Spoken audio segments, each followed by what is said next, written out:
Hey everyone, welcome to Ink Scribes, the comics podcast where we talk about the art and craft of comics. I'm Colin Singh, and I'm joined by my co-hosts Eric Zawadzki and Taylor Stauft. Tonight, a very special episode where we're discussing Joe Madureira, specifically his early years from 1991 to 1994. We're going to be covering Marvel Comics Presents through to his first couple issues on his run on Uncanny X-Men. So I thought it would be fun to cover Joe Madureira's early career. I'm fascinated by artists' careers and their evolution. I love seeing artists start out and grow into themselves. He was my favorite artist when I was a kid. And yeah, my second or third X-Men comic ever was his first as artist. So I I was collecting Uncanny X-Men, and I eventually got to a point where I would only buy his issues. If there was a fill-in issue, I would skip it, Whoa. because I like primarily only collected comics for the art. Same, Um, same. yeah, and I was kind of an obsessive collector. I was kind of weird, probably, because I would catalog my comics by artist. I don't know. I don't know of anybody else who did that. So I had my Joe Madureira section, and I always planned on tracking down his earlier work. But I got older, and you know, my tastes changed a bit. I always loved his work, but like my priorities changed and everything, and I never ended up getting any of that early stuff. I didn't have a lot of money when I was a kid, but prepping this episode was fun because I decided to go back and try to find just like everything he did. I tried my best to like track it all down. I scoured the internet and compiled a PDF, and we're going to go through that and also look at some of his comics. And yeah, I tried to be thorough. I'm sure I missed something. So please comment below if you noticed anything I've missed. Though this episode covers everything before 1995, I anticipate a lot of people pointing out the stuff that oh, you missed something, you missed this and this, and now I'll be that, jerk who's like, actually, that was after 1995. So, uh, and also we'll do a follow up episode probably later in the year, where we'll look at like his entire Uncanny X-Men run and Battle Chasers and everything after that. But yeah, what what is your guys' relationship with Joe Madureira's art? Taylor, Colin, you you, want to Taylor? go first? you yeah, me? Okay. Well, I actually don't know much about it other than what we've read for this. And Ultimates 3, I think, was probably the first thing that I ever really read of his. Unlike you two, I unfortunately didn't get into comics until I was late teens, early 20s, just because I found it so impenetrable at the time. I think I was 10 years old in 95, so it was just like the middle of the Clone Saga and just a sprawling X-Men, and it all seemed so unwieldy, and absolutely no one in my life could explain it. So I missed a lot of the stuff that you guys really love, and honestly, I can see why you loved it. Like this is aimed for a teenage boy's brain, right? Yeah. Like it is, it is real fun. It is real elastic, I guess would be the term, and it's real sticky. Yeah, and I know Colin's relationship with Joe Madureira, but yeah, why don't you tell the audience? Growing up, Joe Mad was probably one of the first artists that I really took notice of when I was about 8 or 9 years old, from his Excalibur run, which I actually first thought when my dad brought the Excalibur comics home. I thought that the cover was done by Art Adams, but it turned out to be Joe. Yeah, I can see And that. since then, I had to own everything that he ever did. You know, he was one of the guys I followed along with Mark Silvestri, Todd McFarlane, Jim Lee, all those original Image 7 guys. And honestly, like I was really into manga and anime at the time, and the fact that this manga influenced artist was drawing the X-Men, and it was such a I, Marvel versus Capcom. I don't know if it was around the same time, but that Capcom style, that was kind of washed over the Marvel characters was something that I was really into. He's one of my favorite artists of all time, and actually going through these issues in preparation for this episode really took me down memory lane. Eric and I, he was one of the first artists that we bonded over when we first met, like almost 30 years ago, and whatever he's doing, I'm always going to be there, whether it's video games or comics. Yeah, so Colin and I are the same age, but he was a little earlier to the party. I discovered Joe Madureira with his first X-Men issue. So a lot of the stuff we're covering today, and a lot of the stuff I read this week, I read for the first time. But yeah, so just a little introduction. In 1991, Joe Madureira was a 16-year-old student at the High School of Art and Design in New York, I believe. And Marvel hired him as an intern. I asked you to look into the High School of Art and Design because this sounds fascinating. Taylor, did you look into this? I did, yes.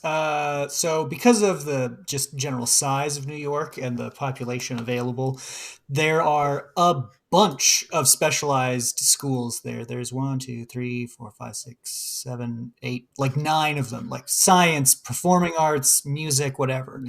And Joe Mad is listed among their alumni, Really? 1992 as graduating. So I guess he would have been 17 based on that. And I did want to read. It's going to sound cheesy to read from the article about it, but it's just so indicative of what this was created under. Let me see, where did it go? Originally envisioned as a continuation school in 1936. That's important. That is a school where children who had left school and gotten jobs attended for half days because times were real tough back in the day. But art must continue. So I really appreciated that it started off as, well, we probably need people who can continue to make art. It's now administered by the New York City public school district. It's not like a district thing. You have to test to get in, but I mean, that's the sort of thing that I think any one of us would have loved to have available to us. Yeah, imagine getting all your life drawing. Learning anatomy and everything in grade 9 and 10, and well, the thing is that they make all the kids because you get into what we Canadians call grade 9 because Americans say 9th grade, I want to say. In grade 9, you have to take everything. Like, no matter what you want, you have to take it. And then 10, 11, 12, that's when you specialize. So, I mean, just how great would that be? Just walking straight out of 8th grade into your next 4 years of art education. That would be... Oh, yeah, just amazing. Yeah. Are there any other notable graduates? Any that you recognized? Oh boy, are there! There are a lot of comics guys. Really? Yeah, there is Mark Texiera, Jimmy Palmiotti, Dennis Cowan, Malcolm Jones III, Mike Carlin, and these go back a long way. Harvey Fierstein, love that guy's voice. Art Spiegelman, all the way back in '65. Wow. So this has been going on for quite a while, and it looks like it's really geared towards comics, which makes sense since for the longest time the industry was solely focused on New York. Knowing that, I do think that Joe Mad is probably one of the most successful alumni to come out of that school for sure. Because from all the names you listed, even, I mean, yeah, you got Art Spiegelman in there, who's an all-timer. Yeah, very important name in comics. Very important work that he's done in comics. But I think just in terms of popularity, in terms of financial and commercial success, I think Joe Mad is the top guy. Yeah, because as I understand it, Joe Mad is now working in video games, which I think he's got his own video game company. Yeah. Yeah, which under the right market circumstances is pretty lucrative. Oh yeah, Yeah.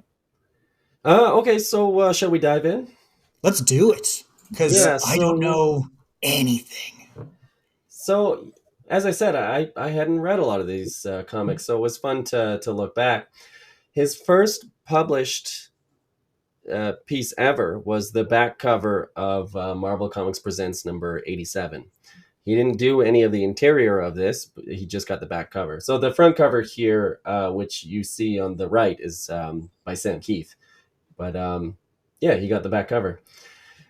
Colin, did you have this comic when you were younger? I did. You know what? So it was a combination of the invention of the internet and Wizard magazine. I think in Wizard magazine they even listed in the price guide number 87 was Joe Mad's first work. Oh, that's And so cool. I scoured the back issue bins all over the lower mainland. I live in British Columbia, all the comic stores in British Columbia and the lower mainland. And I finally found it. It only cost like $5, but I bought it. And yeah, it was just the back cover, as you can see there. It was not.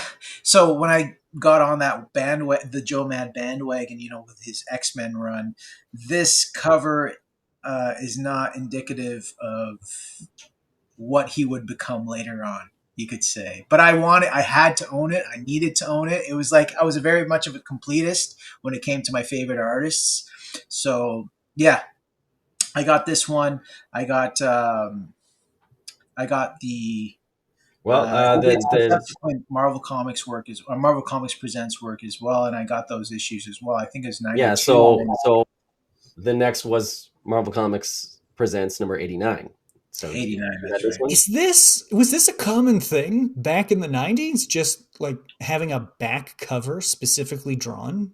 Well, for Yeah. only for this particular comic. This was like a Oh, okay. bi-weekly comic, and there were 3 stories in every issue. So they all had 8 pages every story. The Oh, most famous one is the Barry Windsor Smith Weapon X story. okay. So Right, right, those right. that went on for like 12 issues, 8 pages per issue, and then there were 2 other stories. But not to sleep on the other creators who'd worked on it. It was predominantly popular Wolverine stories, like the first appearance of Cyber, which is 89. That storyline runs through 89. Oh yeah, Sam very famous Keith, Sam Keith. He did yeah. it. Oh, Go cool. ahead, talk about Sam Keith. Well, which is I mean, he did the front cover here. I haven't read a lot of this stuff. I love Sam Keith's stuff, but you had all this stuff, Colin. I have it all right. Yeah, I got them in a box just over there. You could have pulled it out for the episode so you I can should have. I show it should have. I off. didn't know you were going to talk about Sam Because Keith on the episode. I don't believe that you actually have it unless you show me. Well, if you give me 5 minutes. Yeah, actually, I mean, because I pulled out my a couple of my bad comics, but yeah, so this was Marvel Comics Presents 89. It had an 8 page Mojo story. So this was I found the original art here. I think probably on Heritage Auctions, but Wow. this comic has never been reprinted. It's not on digital. You can't find it on like the Marvel Unlimited app or the Kindle app anywhere. So I've never read it. I found a couple of images online. Now, this was his very first published 8 page story, but it was the second he was commissioned to do. The next one I show you was the first he was commissioned to do, but second published. So yeah, a little strange, but Is that the X Factor story? no. It was a North Star story, which I'll show a couple pages in a second. But this is interesting because the first published work he ever did, he got to draw the X-Men. Everybody, too.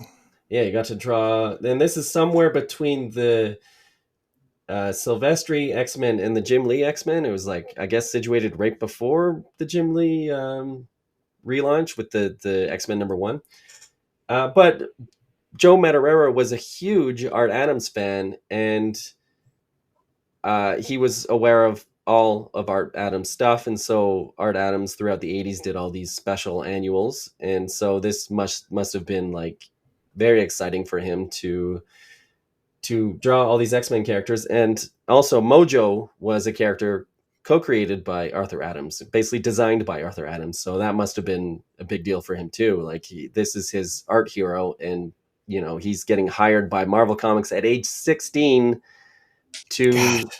draw some Arthur Adams related stuff. Could you imagine I would have buckled under the pressure at 16. I would have just crumbled. Like, Marvel Comics wants me to. No, I'm not doing it. Yeah, and that's the thing. He didn't, because he got 4 gigs for Marvel Comics Presents. I should say Marvel Comics Presents was like a tryout area for like new talent. And also you'd get like Barry Windsor Smith, who was a little older, who would do stuff. But like, yeah, if you had a new guy to test out, well, let's give him 8 pages. We'll throw it in the back of Marvel Comics Presents. Yeah, that's not a bad idea.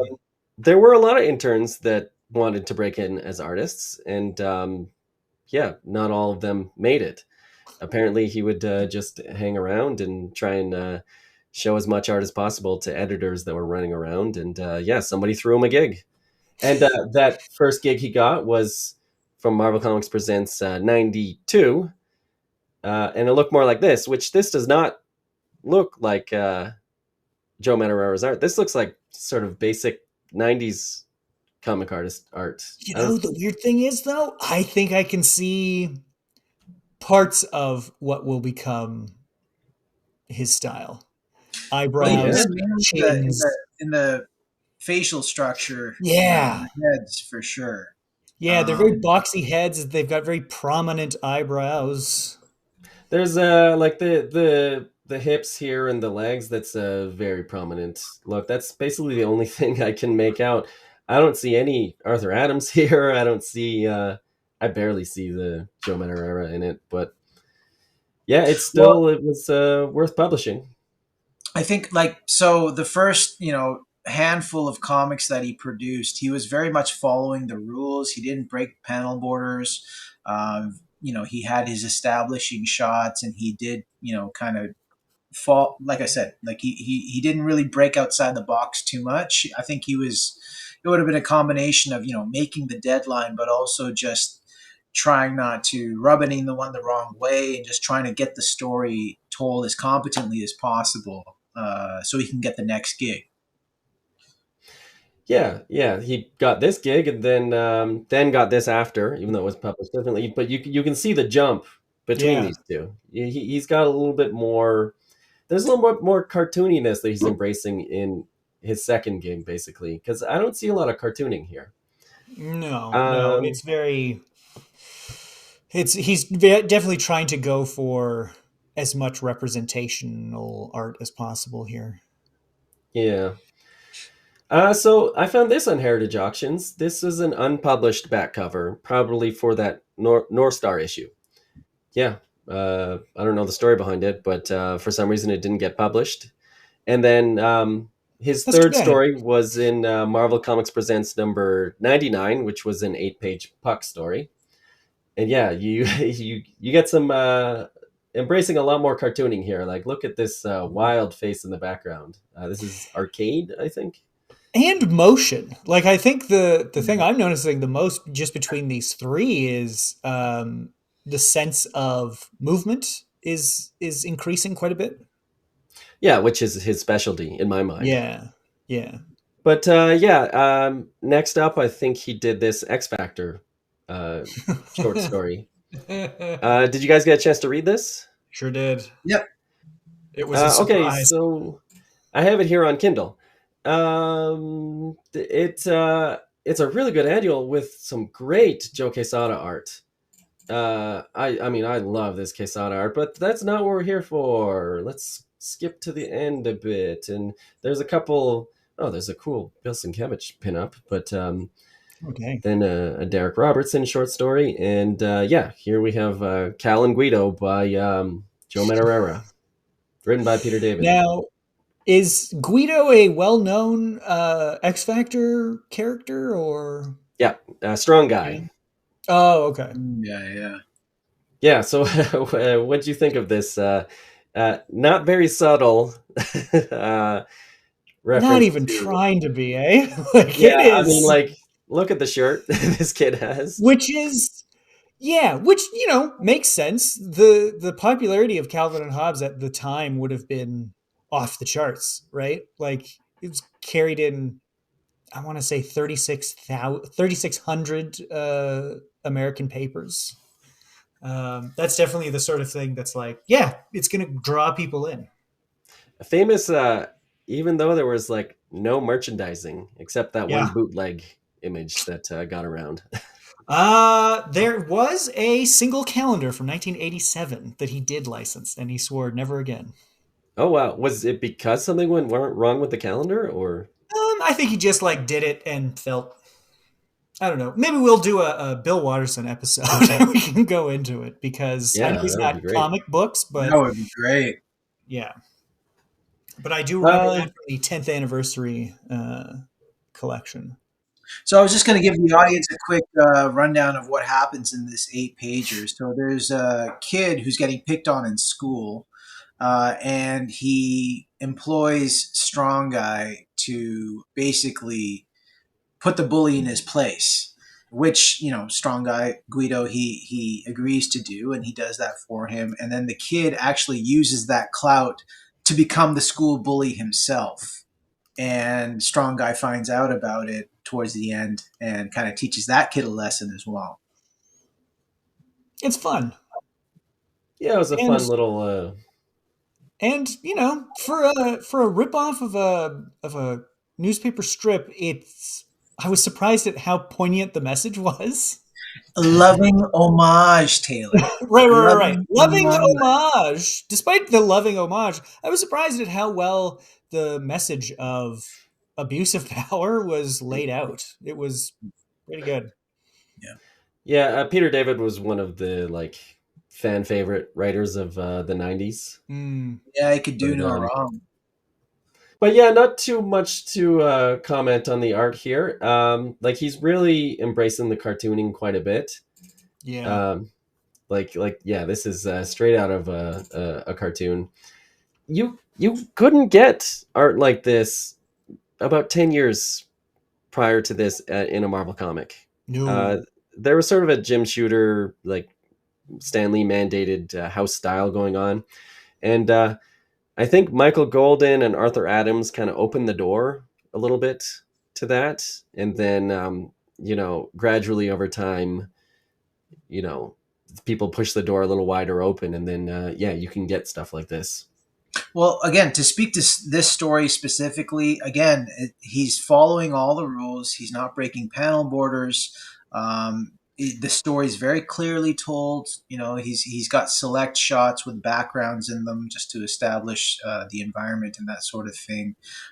He's not really thinking outside of the box as he would as he like when he moves on to X-Men, but still, it shows that he's capable of one. He's capable of telling a story. Two, he's capable of evoking a style that is very appealing.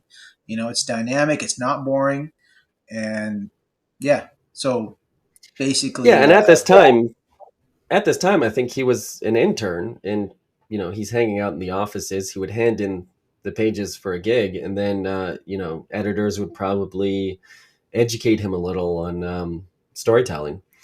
He was getting this education at age 16 or 17. this Just actually crazy. reminds me quite a bit of the Archie comics. Just the way the storytelling flows. It's like if you take the second page here on this double page spread, like panels 4 and 5, full figure characters with like some minimal background, just with 1 or 2 word balloons. That happens in comic strips all the time, especially Archie comics. Betty and Veronica and that sort of Mm. thing. You can pick And up you the get these 3 tiers.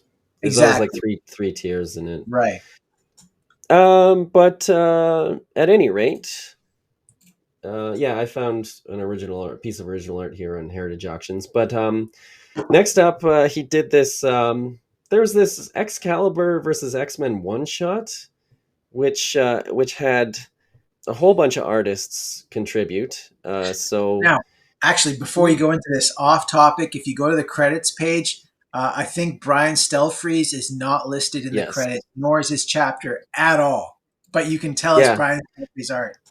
Yeah, right? actually, I noticed that too because Yeah. yeah, you get in to about here, and that is like 100% Brian Stelfreeze. But like with Um, this, you ask yourself, is that who I think it is? And then scroll back to the credit page, and he's not in there. And but this is the Excalibur Epic Collection, and at the beginning of the Epic Collection, Brian Stelfreeze is credited. So that was my confirmation that I was not crazy. So in the 80s and 90s, Marvel and DC were both doing like when comics started picking up in terms of sales, they were doing a lot of sporadic one shots, just for any book. Like there would be an X-Men special, an Excalibur special, a Spider-Man special. It doesn't matter what book it was. It would be the 12 issues of the comic plus an annual plus maybe one or two one shots. There were like these prestige format 48 or 64 page stories, and they would throw anybody on there, any sort of, I don't know if it was that they were using all their inventory stories or if it was actually something geared towards making it special, like a special event or whatever. But like this Excalibur one shot is basically example of what they were putting out at that time. it's interesting you bring that up because I just happen to have this book right here, American Comic Book Chronicles from Tomorrow's great book, 1990s, and in here is a story. I think it's from Scott Lobdell about Oh, how they used to hand out these sorts of like all of these this deluge of stories that they were just like we got to put stuff out. Like if you happen to just be walking by when they need somebody, they're like get in here, I need to talk to you. Like that's it was crazy. a Like yeah, writers just hanging out in the office looking for a gig. Just yep, I need a gig. I'm gonna go hang out at the Marvel offices and because somebody's gonna need somebody. I might as well be there when they need anyone. just be the right guy in the right place at the right time. Yep. Well, I mean, I think Steve that's how he Lytle was got doing a lot of X-Men. these, and I know he's credited in this Excalibur book. But like artists like Steve Lytle or a lot of artists that were kind of like lost in the ether, they moved on to animation or other things around this late 80s, early 90s period when they were doing these one shots. A lot of artists that you may have never heard of were filling just drawing these inventory stories or these stories that were geared towards some kind of event tie-in book or whatever the case may be. Yeah, so I think every artist here got 6 pages, and yeah, Joe Madureira was I guess he had done a whole bunch of 8 page stories, and here's a 6 page story for him. I think Nightcrawler was his favorite character, He so was his favorite character, yeah. yeah. In a Wizard interview, he talked about how a couple artists would tell him, "Hey, you kind of look like Nightcrawler," so that kind of contributed to Huh. him falling in love with the character. Um, Also, I'll note he loves the Dave Cockrum designs, and he had a chance to do a redesign on Nightcrawler for the Age of Apocalypse stuff, and he just made just slight tweaks because he loved the costume as is, I and mean, yeah. yeah, it's just a perfect costume. So it is interesting looking at this, considering what Colin said about the last short, which was like on 3 tiers, very basic, nothing fancy, because it looks like he's trying to do a little more fancy stuff here. I suspect with the last one, Peter David had a very tight script, Mm, and this is probably a little more open, a little more Marvel style. Just create a fun action scene with Nightcrawler versus, I guess this is supposed to be Beast from the original X-Men. oh. Okay. Yeah, this, I mean, okay, again, giving the audience context, this one shot, this Excalibur one shot is essentially like a lot happens here where they basically cross over the original five X-Men. But those five X-Men are kind of, would you call it brain or mind controlled or brainwashed? It's a very forgettable story. I'm sorry to Yeah, say, pretty fluffy. pretty fluffy. But yeah, interesting to see Joe Madureira adding a little bit more cartooning, expanding on his storytelling Yeah, I was a gonna little say bit. that right that left-hand page, like if you're gonna try something new, it might as well be in a book that kind of doesn't really require the what people are looking for. Like this is the And place he's to not take the a star. chance. He's just Yeah. one of like nine or Brian so Stelfreeze artists. Yeah. was the star, Yeah, and he didn't if even you get don't like it, credited. you just keep going, man. Yeah, Yeah. there are other the dude in the bow tie has other screens up, so whatever. Time It slip, is flip cool screen, seeing something like that. seeing this early Jay Lee art. Oh yeah. But yeah, Oh wow. we'll really have to look at some Jay Lee in the future. But Yeah. let's get back to this chronology. I guess he did a pinup in the back of G.I. Joe number 130. I found this image on joemadart.com. That was a very valuable website. That feels starting to get closer to what I think of when I think of his art. Kind of like Yeah, beefiness and The the giant jaws and that kind of yeah. thing. Yeah. Yeah, Yeah. the giant traps, just like is that the right Colin, is that the right muscle? Am I thinking of that? Yeah.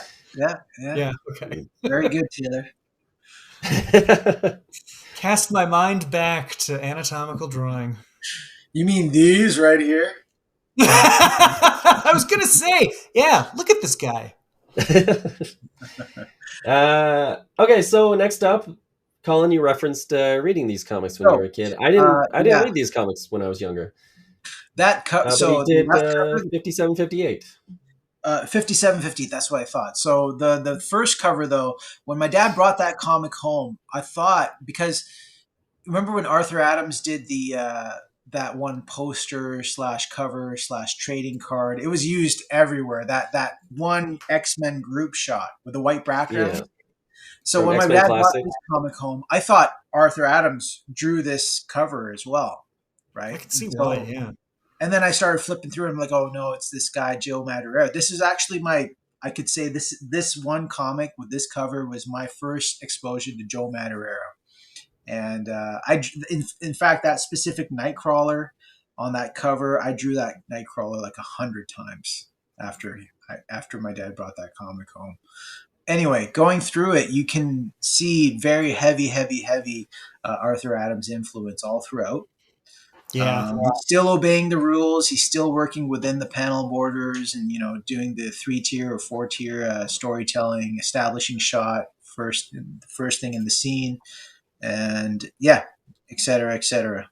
So I want to comment on the Art Adams connection because this is a sequel to an X Factor story drawn by Arthur Adams, which I want to briefly look at. So this came out probably 3 years before this comic. I guess Joe Madureira was maybe like 14 or 15. He was avidly reading any Arthur Adams comics he could find, and he definitely would have read this. And this is a story about, I don't know, a bunch of underground, like I guess like fantasy creatures who kidnap this kid who can turn things into gold.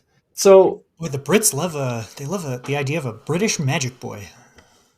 yeah, except this was written by an American. Oh, well, that shut me up. By Louise Simonson. So I just want to quickly show off some of this art that like heavily influenced him, because this kid ends up being drawn in that Excalibur story. These creatures, and like Cyclops from 3 years prior, and even like the cover that he did for the second issue is right, like yeah. referencing this right here. Which where's that? Right here. So significantly more chains, but Joe Madureira does a bit of this, but like for all the talk of his, when I was a kid collecting Uncanny X-Men stuff, going into my local comic shop, I expressed a love for Joe Madureira's art, and the retailer there was like, "Oh yeah, you love Joe Madureira's art? Really? He's just an Arthur Adams clone." And I'm an 11-year-old kid. I've never heard the concept of an artist being a clone of another artist, and also I had never read an Arthur Adams comic. I wasn't familiar with who Arthur Adams was, so but I was just like, oh, he's a ripoff of this other artist I've never heard of. Oh, interesting. Just like take a look at this kid and like the hair and the nose and everything, and then compare it. Sorry, here, and you do see some major differences in how the hair is rendered and how the kid is drawn. Uh, I wouldn't call him a clone at all. He's got a very distinctive style. Now, there is a lot of influence in Arthur Adams, but yeah, he's by no means a clone. No, but he Yeah, is definitely taking techniques that Arthur Adams uses.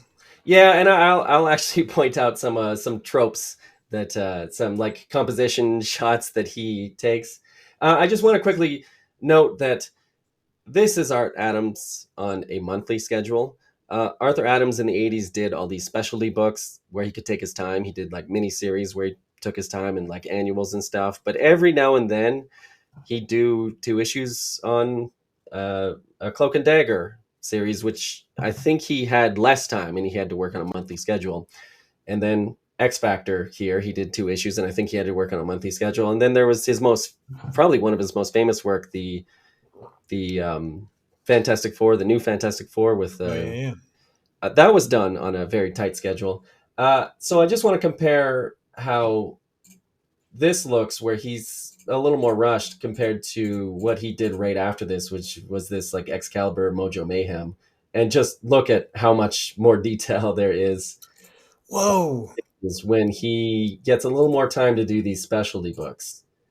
I don't know why, but it is so much more lush. I think he had Yeah, about a year to work on this yeah. So because it it had is to interesting to do compare everything, you know. So he pretty much had as much because like a time. lot of this, yeah, and like a lot of this detailing you do see in Joe Madureira stuff that you probably wouldn't have seen in the other example I showed, the one where he had a tighter deadline.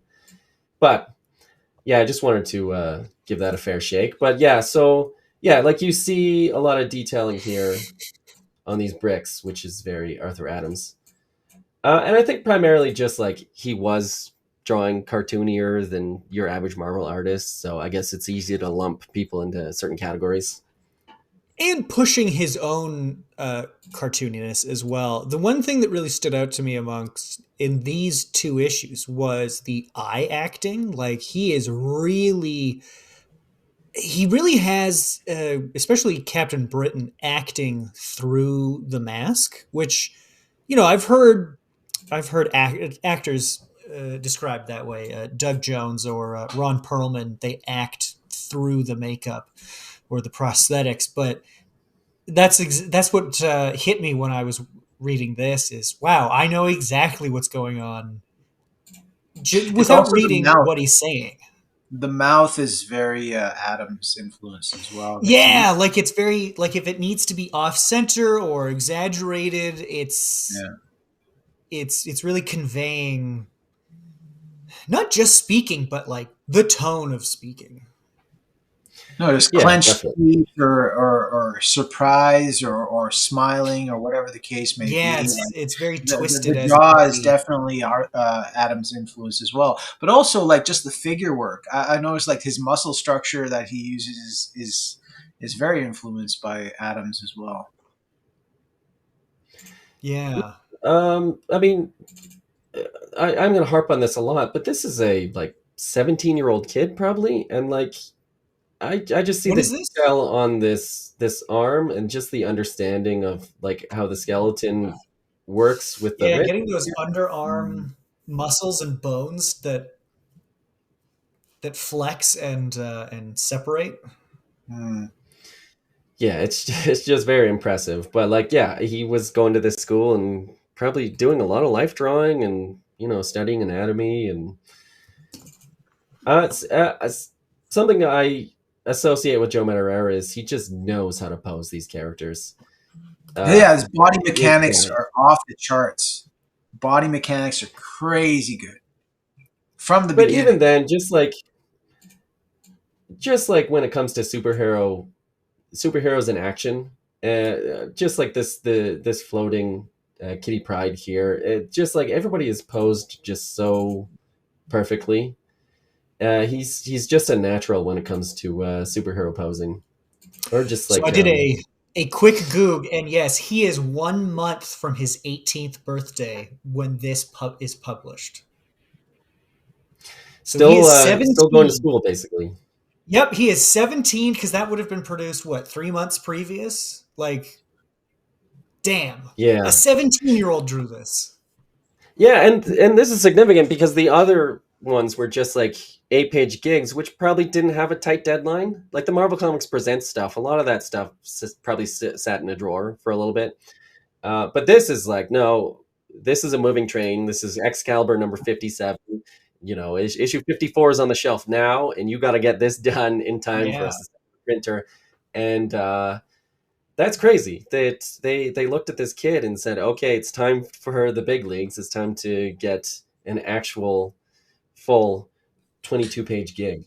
I will say though that so in the second issue of this, or actually even towards the first end of the first issue, where the X-Men actually show up, you can just tell when the X-Men show up at the end of the first and into the second, he's having a really good time.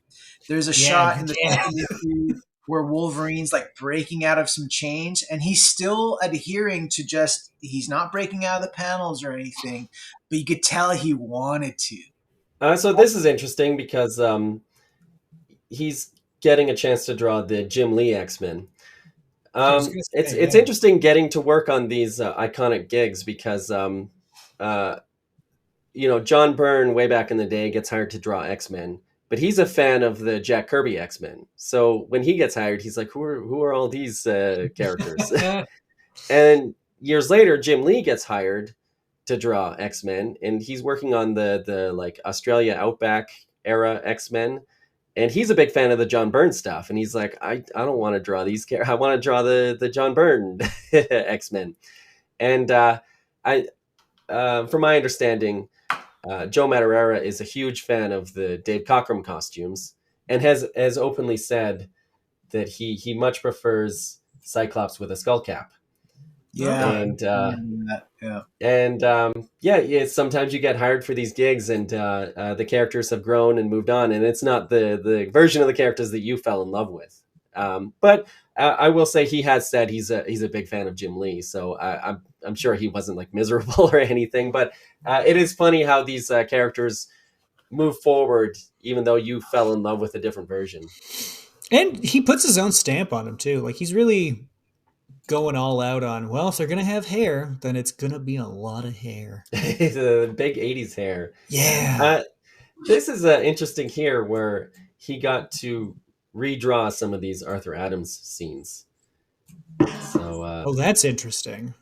Yeah, that must have been fun for him. I didn't actually go back and compare if they were just like exact like duplicates of like the designs, but like He is trying to. It feels like he's trying to evoke the feel of Adams, though. Like there's less detail on the kid's face. It's a lot rounder than what he was drawing. Yeah, although like this is his Joe Madureira's style of drawing hair, and not necessarily Arthur Adams' style. True, So yeah, he's probably finding a middle ground somewhere. But like I said, 17. Goddamn. Yeah, and later on he has a long run on Uncanny X-Men, and so he's more established on the characters, and he gets them a little more. And so this is like early on when he's still sort of like playing around. For instance, he is very good at drawing like a stubby, short Wolverine, and this is a tall, lanky Wolverine. Yeah. And that is a quality of Arthur Adams that a lot of artists took. Like Rob Liefeld took that from Arthur Adams. It was just these super tall, lean, lanky figures, which is 100% how Joe Madureira was drawing everybody. Everybody had these super long legs. But yeah, let's quickly look at the next issue. Not too much more to add to this, I guess. Yeah, I do want to point out, like you can see in that left hand page, right hand panel up at the top. Like I said, the acting through the mask, that's great eye acting on Wolverine. And I think it's a good example of him kind of pushing. He's not breaking out of the panels, but you could definitely see. I think, Colin, you're right. You can definitely see he wants to. Like, he wants to be Exactly. pushing. That was the one I was referring to earlier, him breaking out of the chains like that. Yeah. If he had his way, he would have had that take up the whole page. Yeah. Yeah. Because Uh, like it feels like that those claws at the very least should be punching out. But I could also see an editor saying, "Kid, it's just not time for that yet." It's Excalibur, kid. It's not X-Men. Just pump Yeah. your brakes a little bit. might as well be X-Men. Yeah. uh, yeah, so this panel on the left here, this is 100% an Arthur Adams composition, because Arthur Adams very frequently does characters standing on a horizon line, and you get tall characters standing around with taller characters, which is all about this panel. But like, yeah, another thing is that he's got a whole bunch of different faces and designs and body types that he plays with here, which is something that younger artists do struggle with. Yeah. Yeah, a lot of versatility here. Yeah, it's the sort of thing you have to really. I've found that I have to stop and remind myself. Not everybody is a perfect human specimen. Let's just maybe make this one character a bit pudgy, or whatever. Yeah, and for the longest time, like, I look back at my older work, and for the longest time, I was drawing every character as the same height. Yeah. So that's something you have to sort of learn over time. And that's another thing. They say it takes 10,000 hours to become an expert, but everybody learns at a different speed. And so that 10,000 hours thing is a generality. Some people, it could take only 5,000 hours. Some people, maybe 20,000. I like you told me you got 10,000 bad drawings in you. Just get them out now. Yeah. Yeah, that's a famous like animators thing. Yeah. Okay. Although I Yeah. don't think it's 10,000. Well, but like That's what I it's heard. I was there's gonna be a lot. Just get them done with now. Don't throw them out later. And the best time to do it is in your teenage years, when you don't have to worry about Exactly. paying bills. Yeah. And when nobody's gonna see it either. Yeah.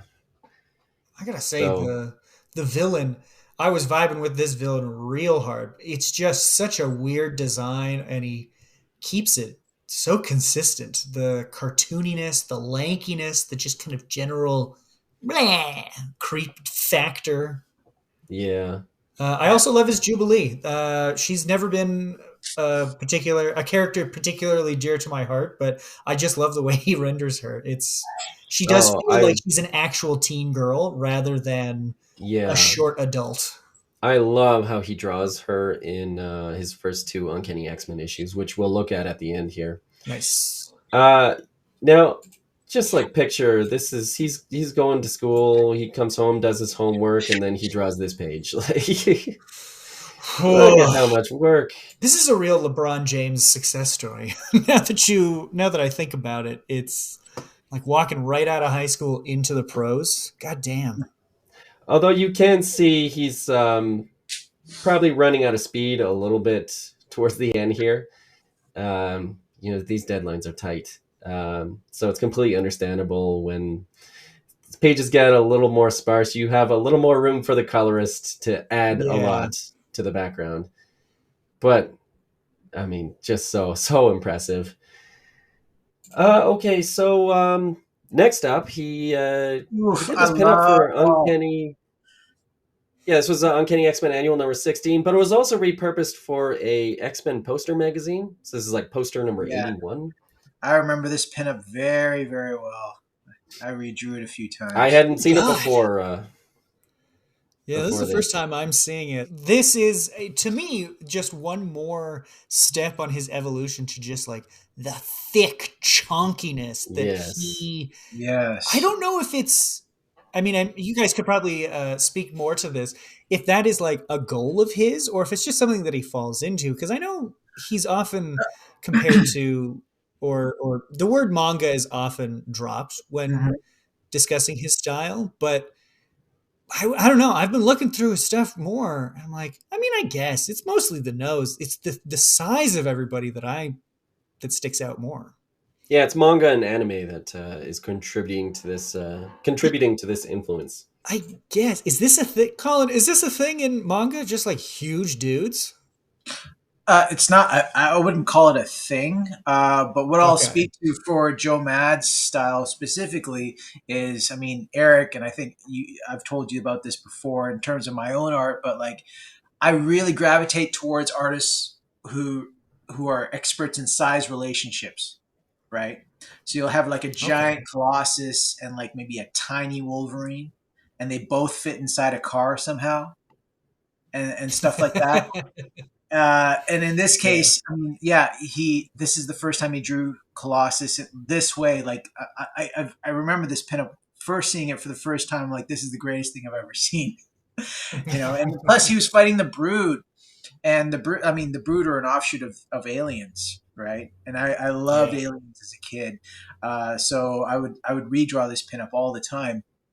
But speaking to this, so I remember, I don't know if this is off topic now, but going to back to X-Men 325, where he does a fastball special with Colossus and Wolverine, and basically Wolverine's foot fits on the palm of Colossus's hand.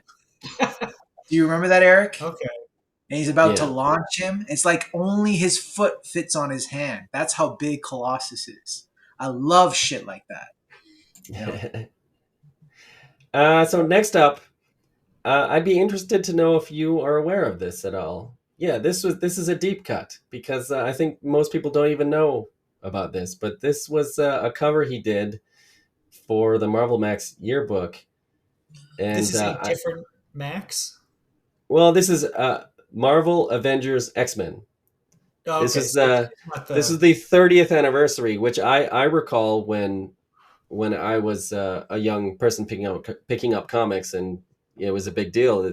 30 years ago, Jack Kirby and Stan Lee created X-Men, which is crazy because now it's 60 years. So Oh uh, God.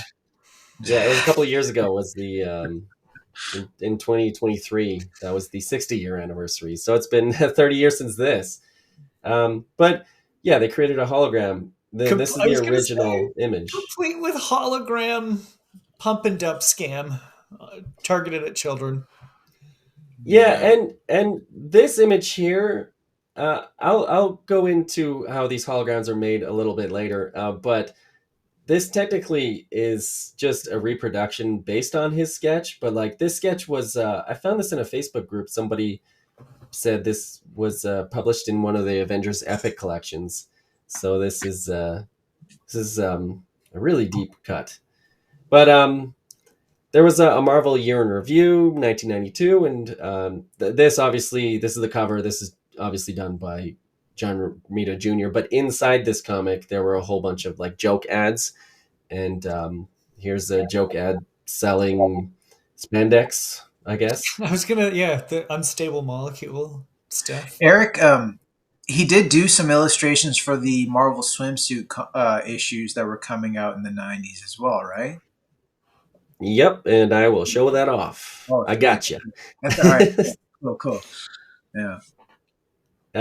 Okay, so are you aware of this?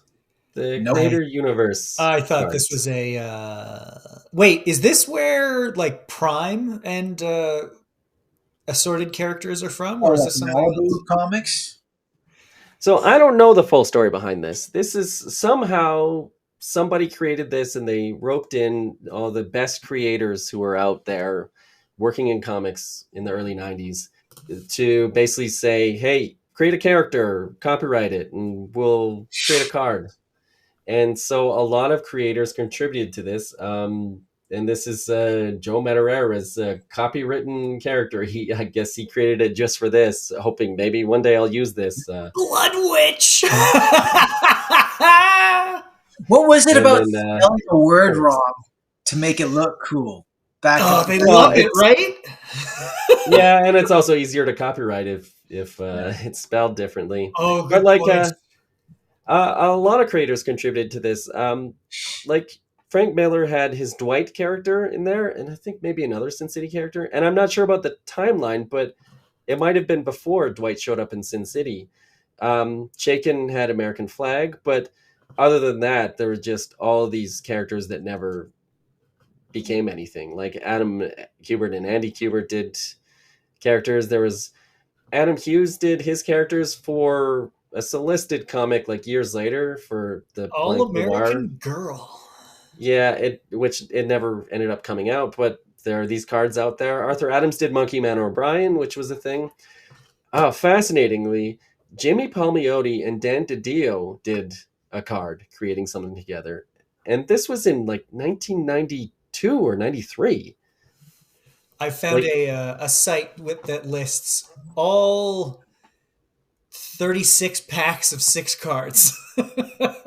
They're very cool. The most significant for me is body bags. Jason Pearson created body bags, but it was slightly different than what it ended up being. The character of Panda wasn't there, but Mac was there. He had a different sidekick. But yeah, Walt Simonson, Bart Sears. So it's just a lot of creators contributed to this. I love that. Just force. Yeah.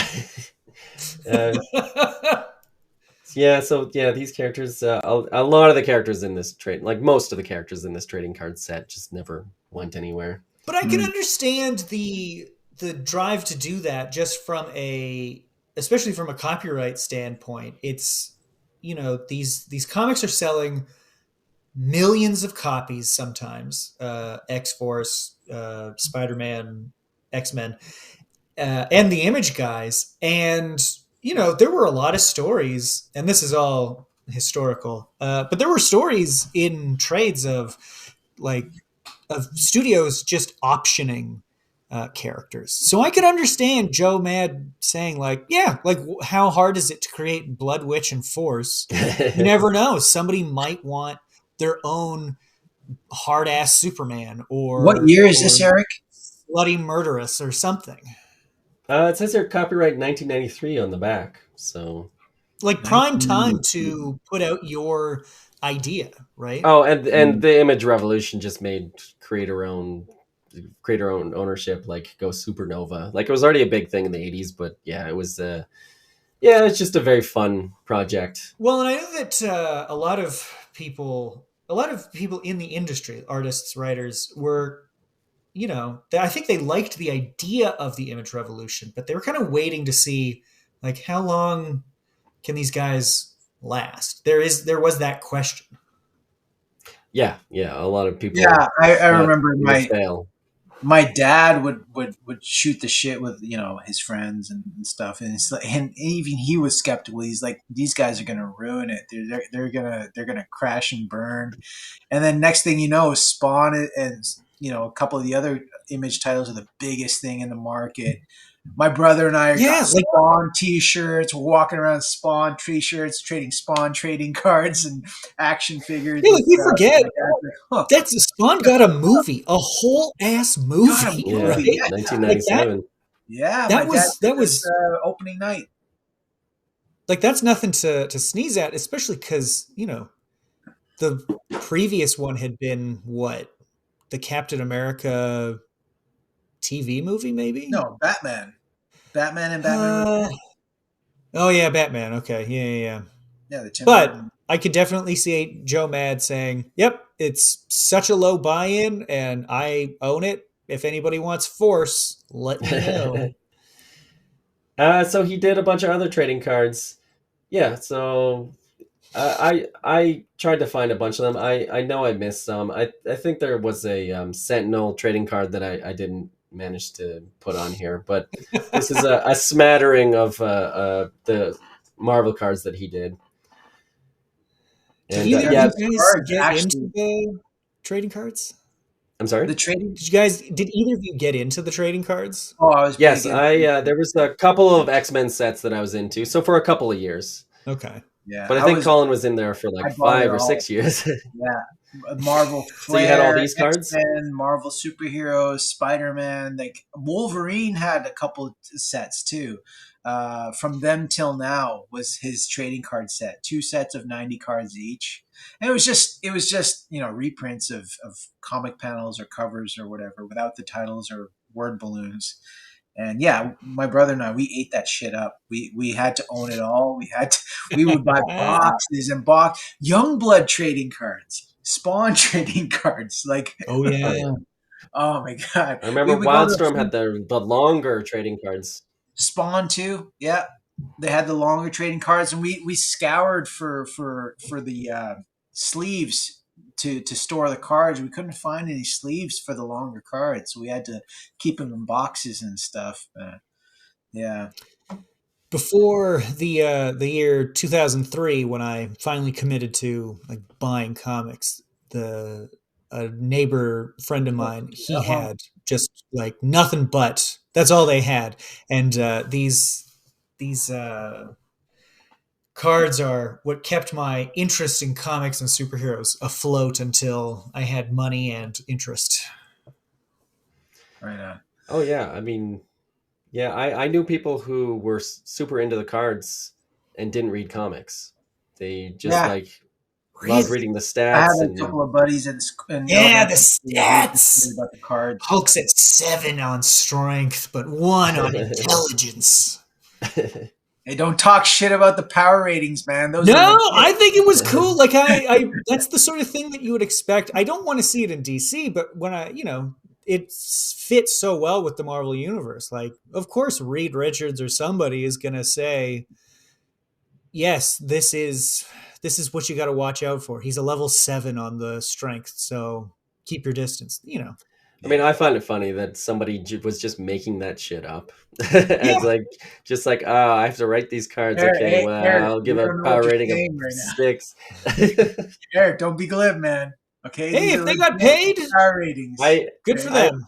I recall being at a convention and hanging out with some writers who worked for the big two, and some of them just saying, "It's crazy how I just sit at home and just make this shit up, and then people debate it online like it means something." Yeah. So next up, he did 4 covers for Marvel Comics Presents, and this is where he did his 4th short story for Marvel Comics Presents too. But these covers are great. I hadn't seen these before, and you can see he's from cover to cover, he's really coming into his own style. Yeah, he's really pushing anatomy and facial expressions. He's figuring out anatomy and figuring out what he like. Hmm. I don't think Dagger has any organs, No but shit. you Actually, kind I of was don't. gonna comment on that bent leg on the right cover there. Where's Yeah, the right. calf at, man? Yeah, yeah. But it's posed in such a way and it's so dynamic that you don't really notice. Like you'd have to. I'm sure if you held it up to like a mirror or something, you would see. Oh, okay, here are all the problems. But the way it's rendered now, like the composition is good, the contrast between the characters is great. Yeah, it's not the best, but it's definitely like, oh, he's on the road to becoming what he will be. Yeah, and this right here with the Yeah. with Cloak with the one eye wide and the other eye squinting, that's Yeah, like a trope of his. that's a And staple. and also the dark lighting revealing the very stark white eyes. Yeah. Just this facial lighting is a big trope of his. But he did interior art for Marvel Comics Presents number 121, which again never been reprinted. It's not available digitally, but I managed to find a couple of images here. You know what stands out immediately is on the right page, the bottom right panel, that upshot. I was gonna say, yeah, the Yeah, uh, like the the that shot immediately. choices. That's a very pretty pretty shot there. Yeah. Yeah. Yeah, he's really playing around and showing off what he can do with anatomy. He's got all the angles figured out. He knows how to draw the human figure. And his choice of angles is getting more dynamic and more daring. It's not just straight on. He's really pushing the extremes of perspective. And I don't understand this quite that well, but it also looks like he's pushing focal length as well. Yeah, with that panel Mm-hmm. Colin brought up. Yeah, definitely, which is not easy. No, for I, short names. I only know that it's that's what it is. I can barely describe it, just barely. I would recommend somebody look up on Google image search like a focal length GIF, which Yeah, would show an animated image of like the same figure with multiple focal lengths and just like what it does to the human face and how it warps the face. And for artists that use photo reference in their art, I highly recommend understanding focal length, yeah, because I can tell when a young artist is drawing a comic and they put two figures into a panel, and one figure, the focal length, like the camera was obviously super close to them because the features are exaggerated, and they're interacting with a character that was taken with a different angle of a camera, and the focal length is different. And if you're going to use photo reference, understand focal length. yeah. Because it takes me out of the comic. It looks weird. Yeah. What's you lent me a book about it? What's it called? Ink. For framed ink. Yeah, That's on composition. Did they touch on focal? Oh, they yeah. There is an touched on- explanation, Yeah, and yeah. it's what I've learned. It's where I've learned the most about it, because it does give a good representation of like, here's what you're seeing, and here, and then like a top down demonstration of how it's working. Like here's the focal length versus here's the distance, and then here is the result of that. It's which is Yeah, it's a good book. young artists get I it. highly recommend it. Yep. The Amazon code is down below. Okay, so moving on. He did a bunch of covers for. Actually, he had a run of covers on X-Men Classic. So this was reprinting older X-Men comics. X-Men was so big that they decided to have another X-Men comic where they would reprint X-Men comics from like a decade prior. Oh, okay. I thought it was going to be like the 60s. Well, Actually, maybe it wasn't as old. Or maybe it wasn't a decade, but no, not the 60s. Yeah, it was 70s forward. it was probably like Oh, okay. Claremont. probably like 100 issues off. Yeah. And along with that, in X-Men Classic, they were doing like 4 to 8 to 12 page stories of new material, usually written by Claremont and drawn by, the likes of John Bolton. Or did Arthur Adams do any? Eric, do you recollect? No, He he just definitely did did some covers for the covers. early issues, and those short stories ended after maybe about 20 issues.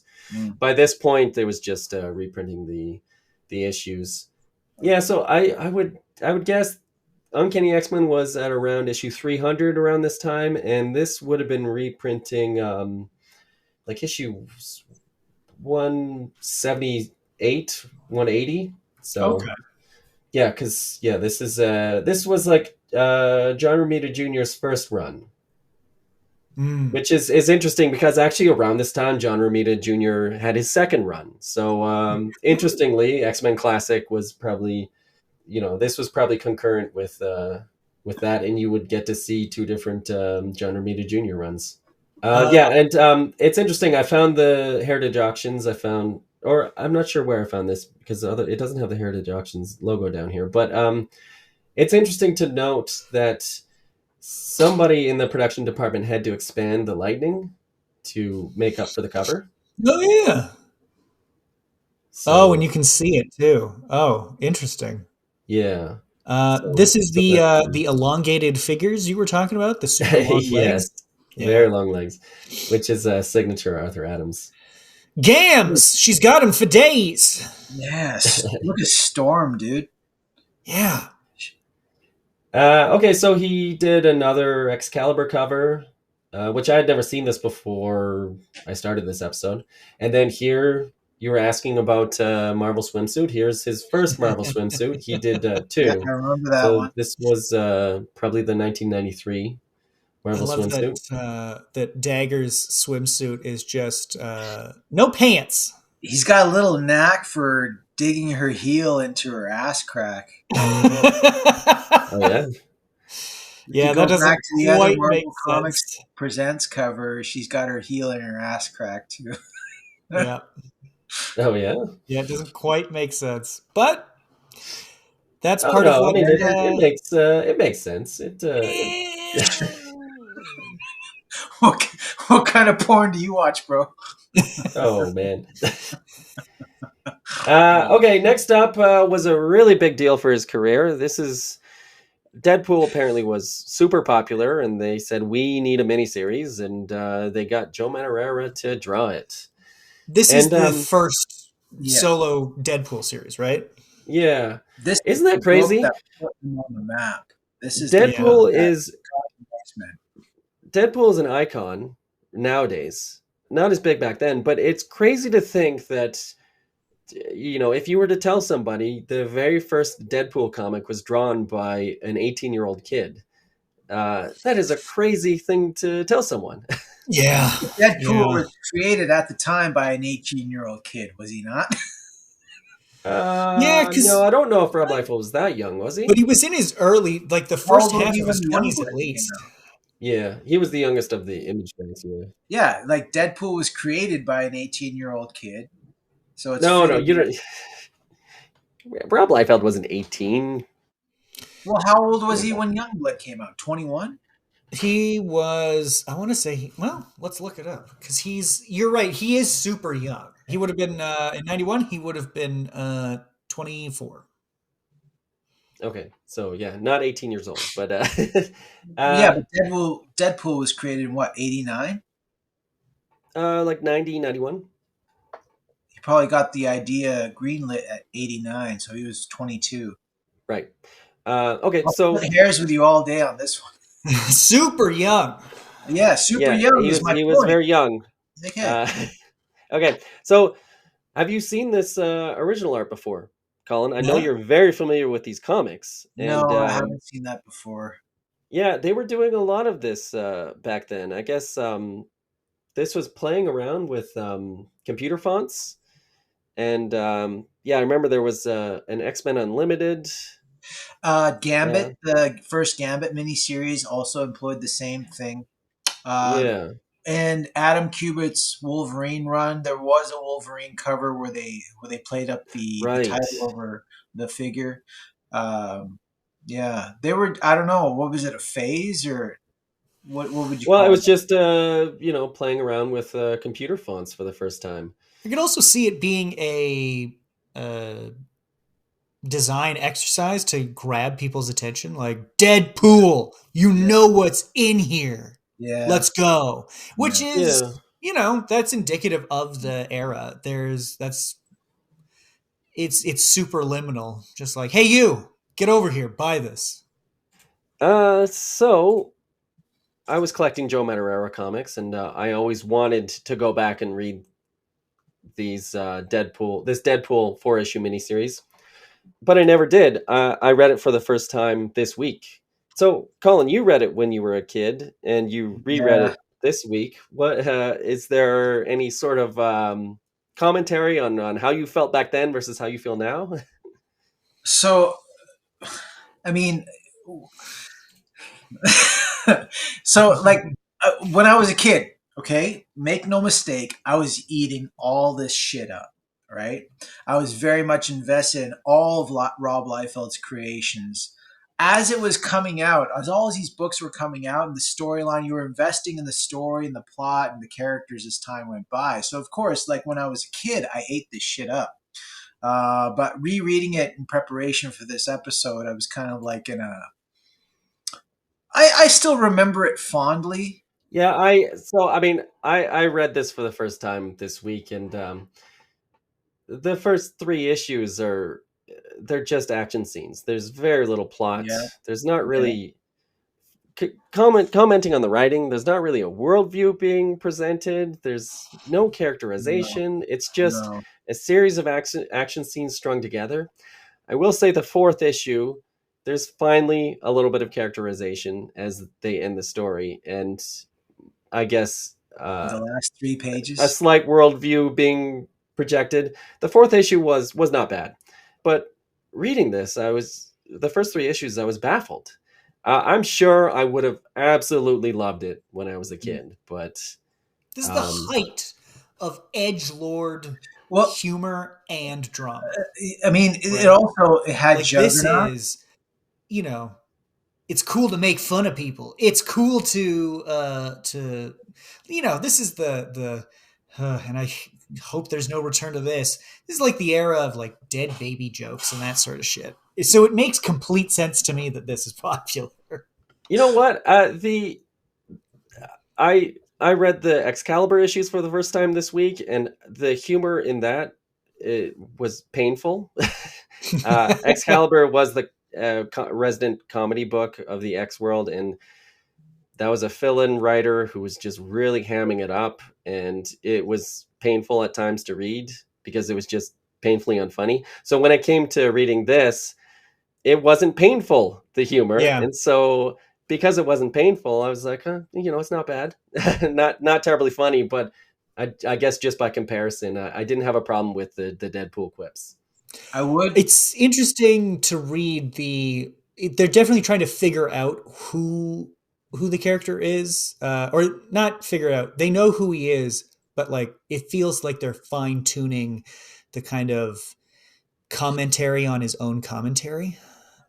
But for a monthly, this is a 4 issue series. But every month, the credits page was a double page splash page of Deadpool Yeah, beating the shit out of a bunch of people, with the credits and all that kind of stuff. Yeah, I it's mean, super well, every fun. and issue somebody was yelling structured his in such a name. way that it would include all these things, right? So Yeah, and it's fun, right? Like this doesn't have to be a meditation on geopolitics or an investigation into the economy or whatever, because there are times when comics can get up its own ass about that as well, and this is this is what I people mean, wanted because they felt like they needed it. it's teenage boy action comics, which Yeah. I was a teenage boy at the time. I did unfortunately didn't get a chance to read it, so I'm very certain I would have loved it, especially the art. I still It's yeah, I still love the art, fun. but yeah, like again, I harp on this, but an 18-year-old boy is drawing this. Yeah, Um, he is carrying this but book. also I will say that he's carrying this book. some of the so characters that Here's a quote from him in Wizard, years later, talking about this. He said, Deadpool was a pretty hot character at the time. I was drawing that and finishing high school at the same time. I'd come home, do my homework, then work on the book. I look back on a lot of that stuff now, and it's just horrible, but at the time, I was just blown away by the whole thing. So, yeah, he's, just crazy. He just got his homework done, and it's time to draw this page here. yeah, his character designs for that series were very influenced by the '90s infinite pouches and utility belts and straps and Yeah, that so whole he era. created these two characters here specifically to get killed off as antagonists for Deadpool. So yeah, it's pretty fun. He's designing his own characters for these comics. This character Man, called Comcast. 18-year-old me would have, I mean, I would have never gotten to this point, but if I had somehow lucked into this, it would have broken me. Like, I don't know that I'd have been like, well, sorry, mom, I guess I'm making up my GED at a later point because I cannot do both.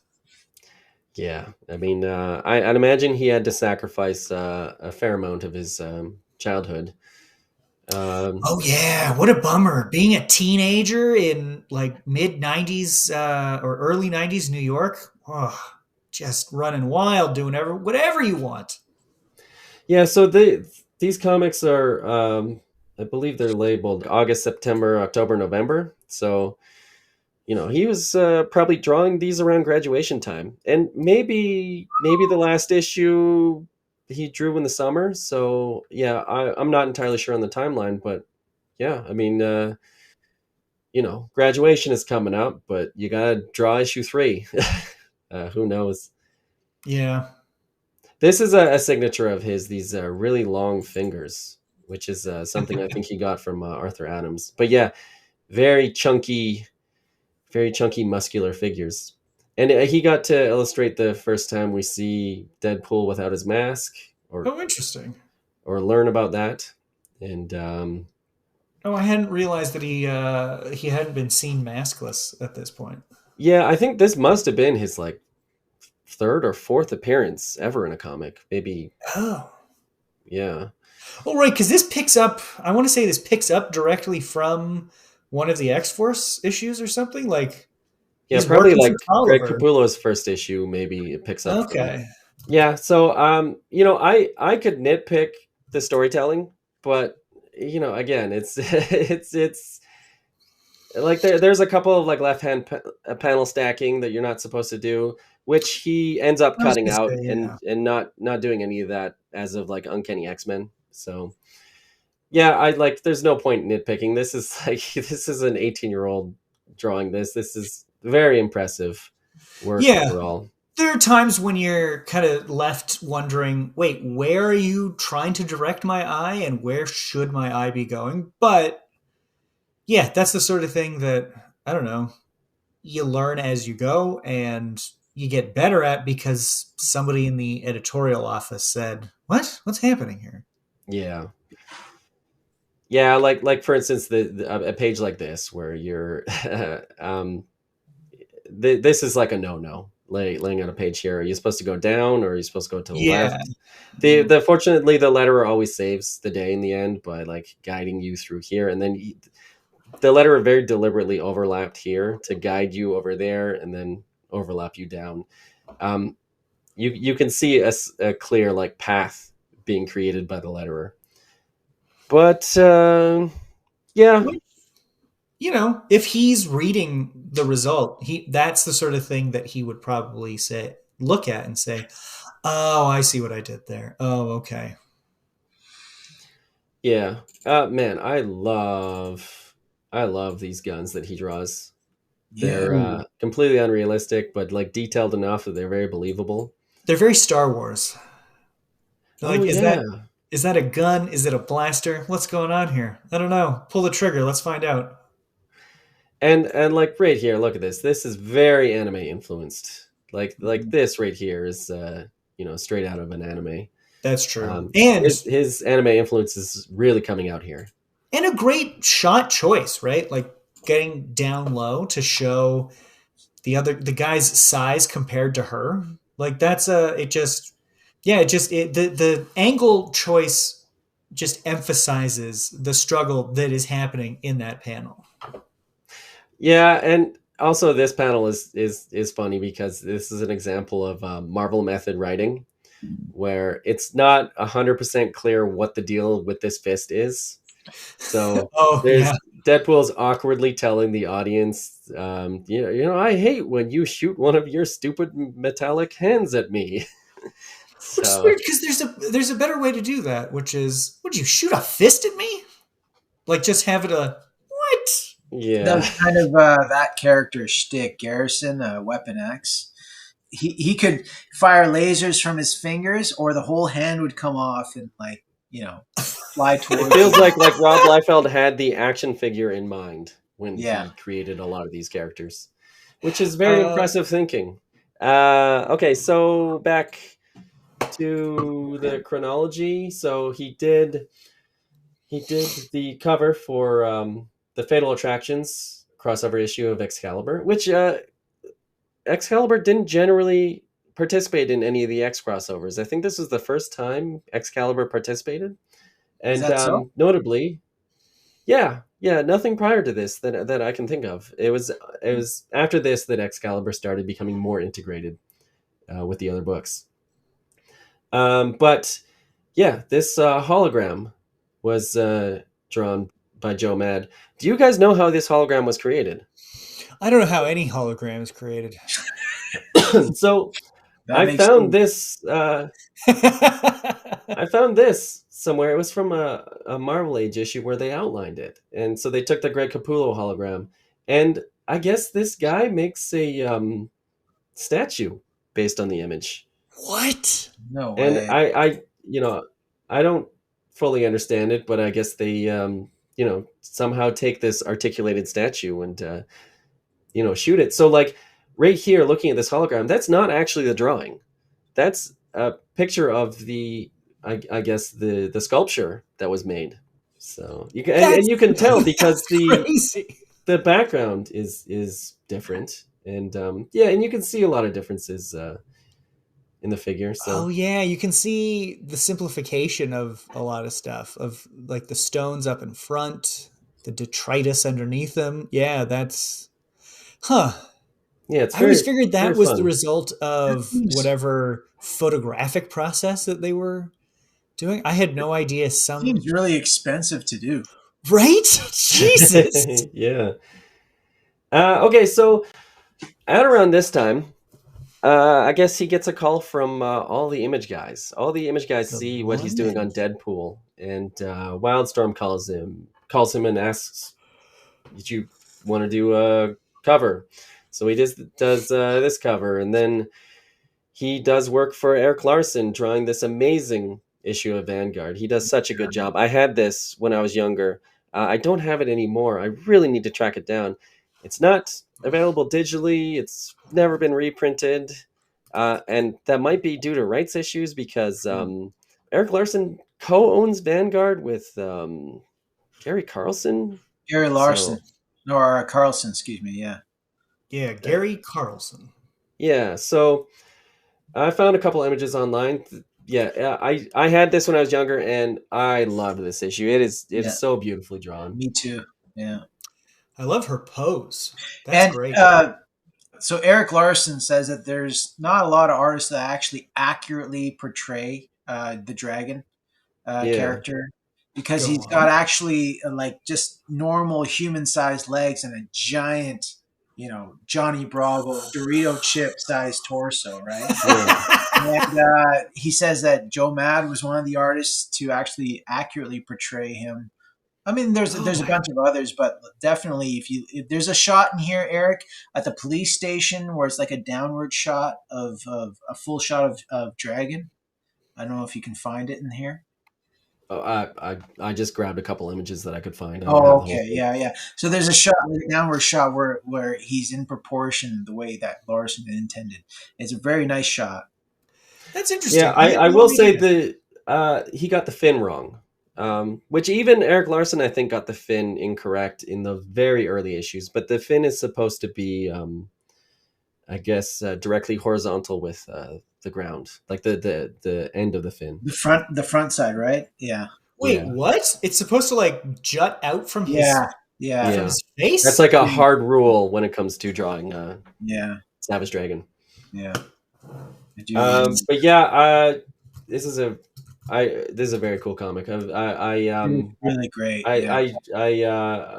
Fond memories of this though in my youth. Interestingly, he's playing in that image style by doing a lot of anchor images. Hmm. Yeah, You yeah. don't see a lot of this in his Marvel stuff, so Oh yeah. he's really growing out, and he's on an image book, so he's playing with those image tropes. Yep, overlapping, Mm. pushing stuff. Yeah, just that pose that she's in. That's great, right? Like it gives her a sense of motion while also functioning as an anchor image. Like she's about to keep going. Yeah. So yeah, he also worked for Top Cow and worked for Rob Liefeld's Extreme Studios. So That's an yeah, he awesome Die Hard drawing. That is. Usually I don't like the design of Die Hard, but that is I always very loved well. Die Hard as a kid. Yeah? yeah Yeah, I had his It's action the figure and tubes everything. around that always gets me. What the tubes that go under his arms should cause his arms to kind of pop out like that. Yeah, I That's like guess not every supposed other to. Rob Liefeld character ever. Yeah, that's true. Yeah. This is interesting. This Velocity pinup is inked by Tom McWeeny, which he would go on to work with Tom McWeeny on Battle Chasers. So I guess that was the first time Oh, with him. well, if you find an inker that you gel with, I can see. But I guess he was Tom McWeeny at the time of Battle Chasers was a Wildstorm guy, so he just they just okay. got paired together. But what's interesting here is that he was primarily Marvel up until this point, and then all the Image guys start calling him over. I think Bob Harris intended for Joe Madureira to maybe be the ongoing artist on X-Force, but he wanted to make sure Joe Madureira graduated high school. So he would only give him short gigs. But Fair. imagine the panic that Bob Harris would have, where he's like holding on to this kid and doing the right thing by, like, you know, ensuring that he graduates, and then he sees that these upstarts are trying to steal him away. I'm sure there was some sort of a panic that went on, and it was just like, okay, you're done school. We got to get you on a fill-in of Uncanny X-Men. Which makes sense because we know from the Capullo episode that after the Image brain drain, Marvel essentially said, like, no, it really backfired on us promoting the artists. So we're not going to be doing that again, you know? Yeah, yeah. So So and there must a be lot of they did difficult lose a lot of things. artists Yeah. over the years. Like a lot of artists did get lured away, but they did manage to keep Joe Madureira. I've never heard of this Trauma Corps comic, but somehow he did the cover for it. Woof. Who And could? Right.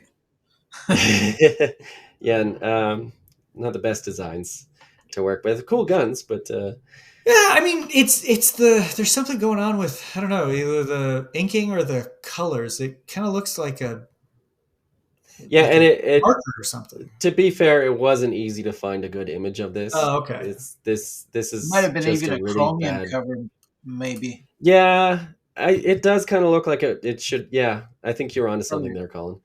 Yeah. So yeah, Man, after that, he did a Thor pinup for, I'm not sure, it might have been a Thor annual, and that then looks sick. this. Ooh, Do you remember yes. this, Colin? Oh, fuck yeah, dude. This ran through all the Marvel comics around that time. And I actually Was this tracked a down placemat at Pizza Hut at the time? I think this was. uh Colin, did well, we I lose don't you? recollect. I I think didn't we go to pizza. I was more oh, of a Godfather's Pizza kind of kid. My parents used to take me to Godfather's Pizza instead of Oh pizza. yeah, Yeah, so I I do remember I got a couple of these Pizza Hut comics that they would give away. They would be like what, like 8-page comics or something. ugh. Uh, 16, 16, yeah. 16. Yeah, they were I really tracked one of thin. them down a couple of years back. I gave it to Chris, Eric's brother. Yeah, it says here featuring original art by great Marvel artists Joe Madureira, Phil Winslade, Lee Weeks, Dwayne Turner, Richard Bennett, Chris Bachalo, Andy Kubert. Oh, interesting. Damn. Like, those are Those were legit those names. those comics weren't drawn by any of those. I don't know what this. It didn't say original comics. It says original art. Yeah, maybe that was on the cups. Yeah, it had to be on the cups. I do recall like one of the cups was drawn by Dwayne Turner, but Yeah, box art, cover art, that kind of thing. yeah. Okay, so he did a couple of Spider-Man covers, which he was a big Yeah, Spider-Man guy. He yeah, liked I have both of these those. lanky heroes. Yeah, I'm glad he kept the mustache on on Dracula. Dracula. Yeah. And then yeah, this Spectacular Spider-Man annual, and yeah, this X-Men Unlimited cover, which utilizing another one of these like stretched fonts. I I had this as a kid. It was drawn by Richard Bennett. I loved it. Showed like it revealed the origin of Nightcrawler being the son of Mystique. Oh, that's I cool. I was always a little weirded out by this Rogue image though, because like he's attempting some foreshortening, but Yeah. yeah, I don't know if it's fully working. No, It's because not the working at forward all. I'll say no the it. forward leg is not compressed enough, Nope. and the shin down should be much smaller. Like that is which is it's surprising because I would think that by this point he would definitely know how to do this. Yeah, yeah, I'm not sure what happened, but he was 18 or 19 and he was drawing way better than I was drawing when I was 18 or 19, so Well, it's tough to criticize. and and Yes, money. Like he's getting money now. that's true. Yeah. Yeah, that's Like crazy. Like he never had a Joe job, a yeah. regular Joe job. He just went straight into comics. Like I could see him being like, whatever, it's a cover. They pay me so much for these anyway, and people eat it up. I mean, I'm not saying that's what he did, but what I'm saying is that would Well, be I mean, my attitude if it were by this me. time, he's not a top 10 guy by any means. I mean, maybe he's getting some notoriety, And I'm but sure he's being dismissed by many as, oh, he's just an Arthur Adams clone. Mm, exactly. So yeah, these are still kind of work for hire. There's another Marvel swimsuit pinup. Yeah, hmm. It's interesting to see the transfer from original art to print yeah, version. cropped. For some Yeah. reason, they zoomed in on it. Well, and I was gonna say, the originals, the line, the line work is a lot better. It's like the line value didn't transfer as well. Yeah, yeah, I'm not sure. You can probably blame the coloring. This looks like Mm, it's This is Joe Chiodo, early. though. Oh, you think so? Or you know? Well, Joe Chiodo did do a lot of color work for Marvel, especially with the swimsuit issues. Oh, I thought he was at Wildstorm at this time, but maybe. Yeah. oh, I Well, would just, again, this could be inventory work, right? Like a lot of these pinups, they were drawn specifically for these comics, but some of them were just inventory art too. Yeah, although this does look like 1994 Joe Madureira. This does not look like, Excalibur era. yeah, Um, yeah. Look at but that hand on Cyclops. What you were saying yeah. about like the long ass fingers. Dude, look at the arm on Cyclops. What are you talking about, man? Okay, so he did this trade paperback cover for Deadly Foes of Spider-Man. Yeah, I guess whoever runs joemadart.com managed to track down the original art. But Oh, that's yeah, cool. this is what the trade looked like. And I had this comic as a kid because I was a big fan of the Gargoyles cartoon, Sure. and I loved this cover. And it was a really well drawn comic as well, drawn by Amanda Connor, Oh, cool. Wow, really? and it was really well done. It looked like Amanda Connor put her all into that and made it incredibly detailed. Because like the subsequent issues after that, like you can't keep up with that pace on a monthly schedule, so it got significantly less detailed. But I remember being really impressed by her work in this first Gargoyles issue. Nice. And yeah, so this is something called God Wheel, which I only learned about recently. So this is Malibu. Malibu Comics. Yeah. He did like a 10-page prologue. I need to track this comic down because I want to see the rest of this art. Because I'm surprised I had never heard of this before. And the art looks really good. Oh, it looks like it's part of the Ultraverse. Yeah. Yeah, There's I guess several this of them. Zero was this through three. before Marvel bought them or after. Before. This came out 95. So when did I yeah. think Marvel probably bought them in 96 or 97, but I'd imagine he was offered a boatload of money to draw these. Because I think this was I think Malibu had all that image money. They like provided the distribution for those image books, and they got a Mhm. huge cut out of those early image books, and that allowed them to fund the Ultraverse. So he probably got a very nice paycheck for this. And then he's hired on to Uncanny X-Men. This was technically a fill-in. This was John Romita Jr. as the regular artist, and then he gets pulled away to do maybe Man Man Without Without Fear and Fear. Cable, and I think it was seen as a temporary thing. So Joe Madureira, here's 2-issue fill-in, and then they gave him another 2-issue fill-in, and then it was just like, okay, you're the regular guy. Well, you had said that. Is this around the time that they were holding him for? Yeah, I think they were holding him possibly for X-Force. Like it's Oh, like okay. you're just a kid. You're not going to get the flagship highest selling Marvel book. Oh, okay. Uh it just sort of happened. Hmm. 312, that cover. Look at Storm. Have you ever seen Storm drawn that way? With her hair and Not just big eyes. I mean, yeah, Arthur Adams did that, but I mean, I'd never seen her channeled in that style. That's a very, like, kind of Japanese, a manga style. It does feel very Dave Cockrum original design too, like really leaning into the kind of cat-like features that he had originally Yes, given her. absolutely. Yeah. Yeah, so this was like my second or third X-Men comic. My very first X-Men comic was issue 311, which was drawn by John Romita Jr. And then I was What a also what a yeah, shift! I was also picking up the X-Men issues, so I picked up these baffling Psylocke revenge story that just made no Oh, sense. the Andy Kubert issues, right? Actually, no, Yeah. Brandon Peterson drew a couple of those. No, Revanche. those were both Andy Kubert, the Oh, okay. 31 and 32. But and then I picked this up, and so yeah, this is maybe my third X-Men comic, and I read this comic so many times. I still have such fondness for this comic. It's probably one of my favorite X-Men comics, not because it's the best written or anything. It's just I just have so much fondness for it. Mhm. And you This is like appreciate a the woman that epitome goes of ass first out of a window. yeah. Uh, this is Storm to me. This is like Oh yeah, yeah, yeah. all the poses that he provides Storm. There's some iconic, in my mind, iconic Storm poses in here that just are what Storm is for me. And I mean, I could just gush so much about how much I love this comic. Another thing I'll say is that it looks like he's going for it in this more so than any other issue.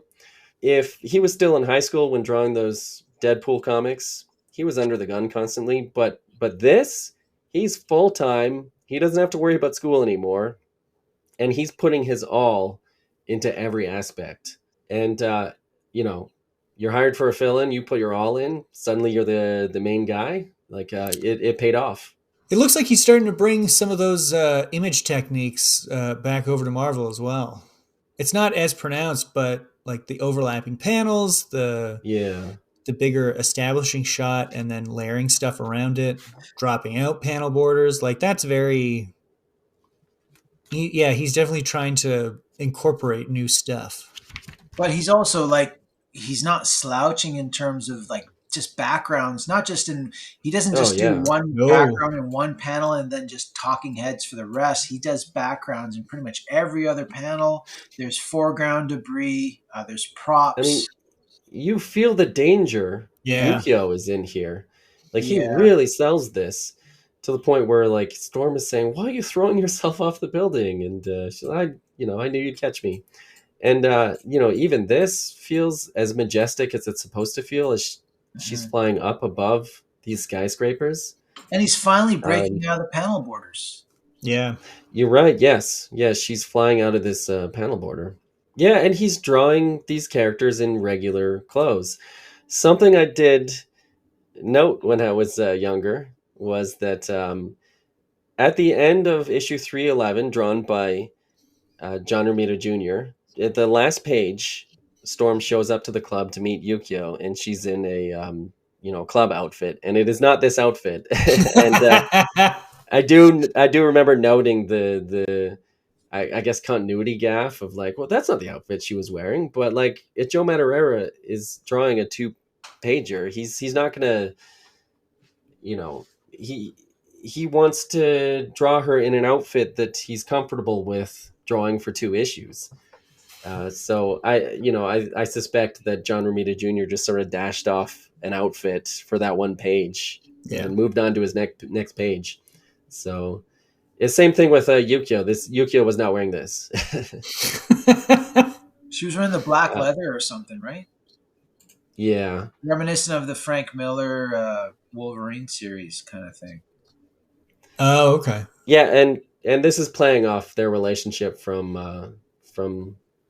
those Paul Smith issues. Mhm. Because when Storm met Yukio, she had a big awakening. Um, I have some original art here.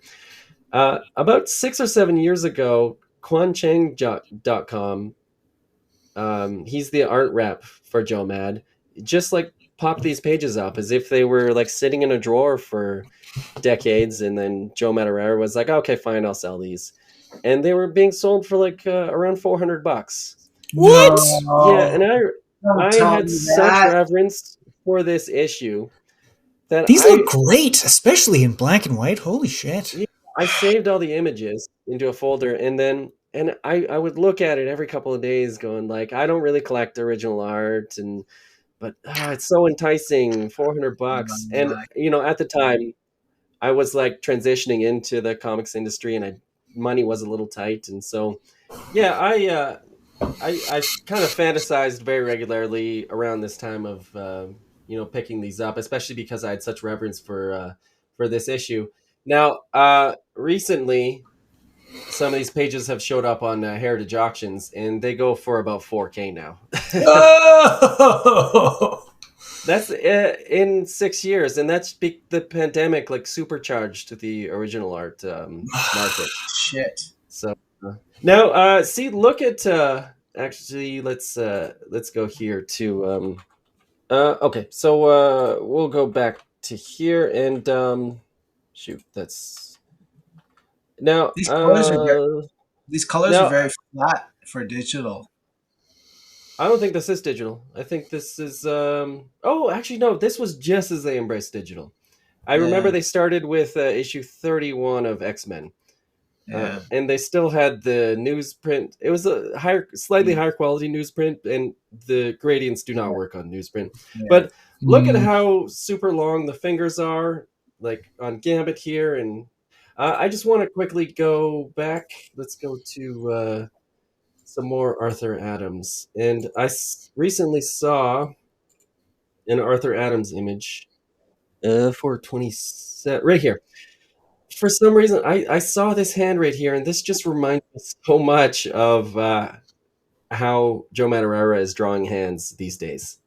It looks His like glove he hands. Yeah. got a lot out of this image because, yeah, that is like signature Joe Madureira for this era. These like super long hands. I love it so much. It's very weird looking, but just so cool. And he loses it very quickly. I think maybe he keeps it Does he? for another 2 or 3 issues, and then it's just out of his style.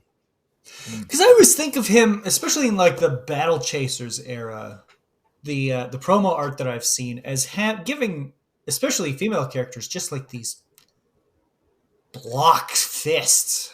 Yeah, they're blocky in more of a Kirby kind of way than they are Mm. Oh, okay. super long and lanky like this. Right, right. Okay.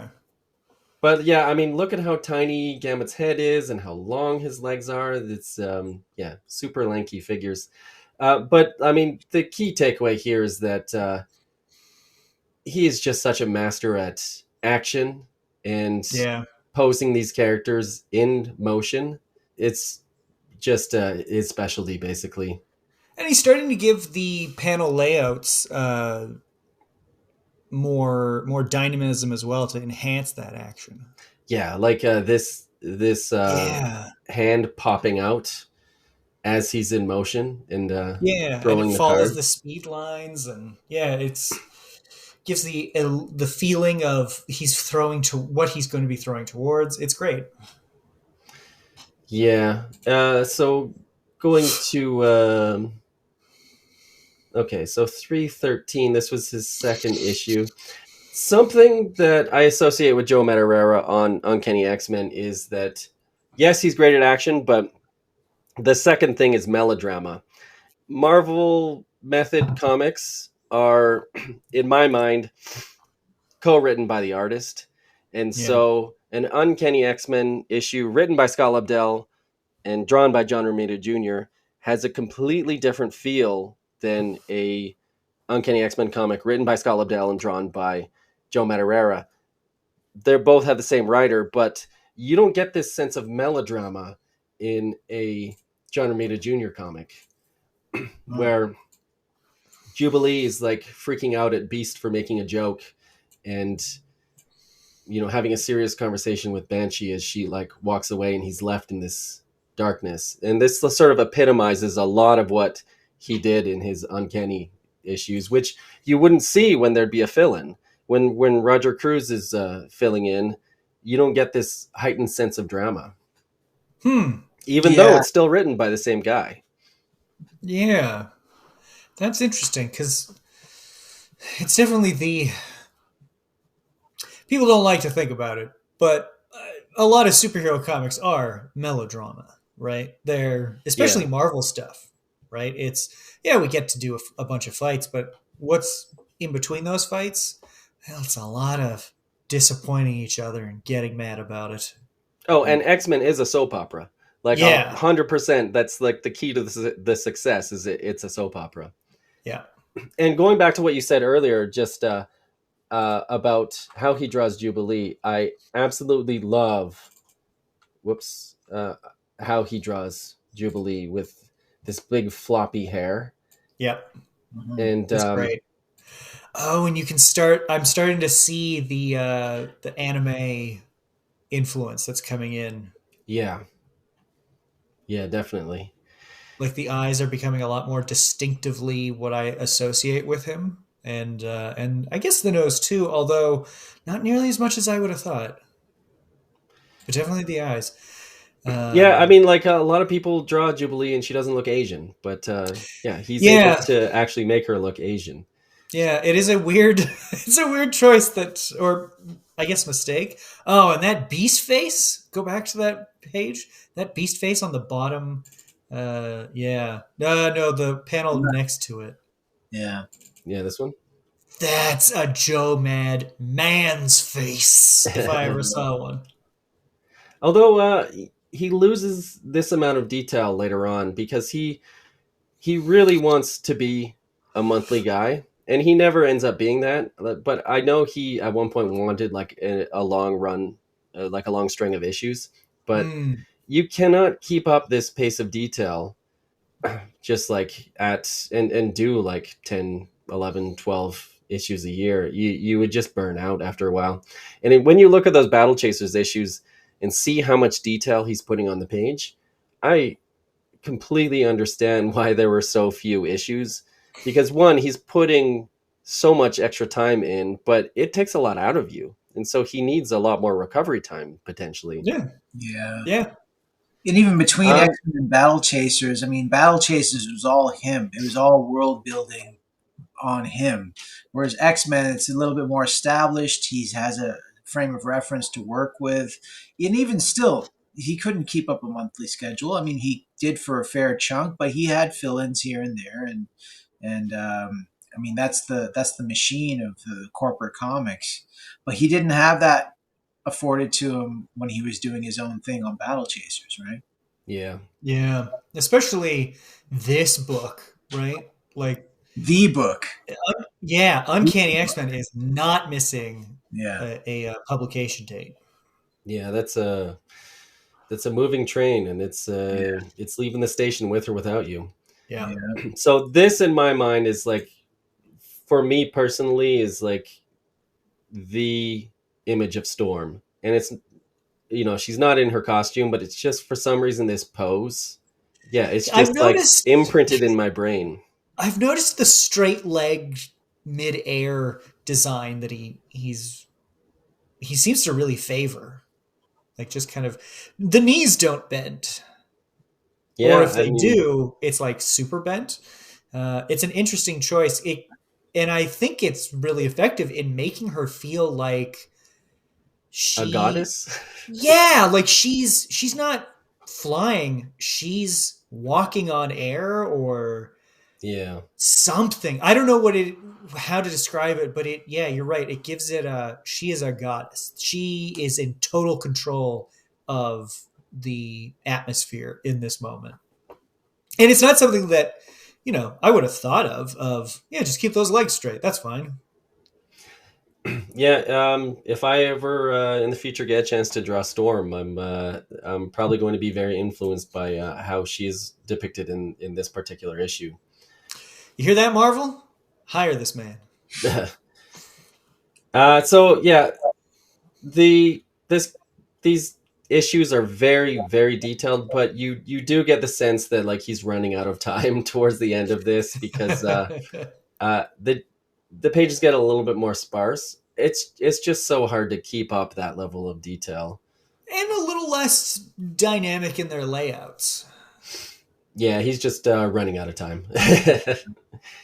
You can tell he was really excited and he wanted to make an impact with Is these that issues. Iceman?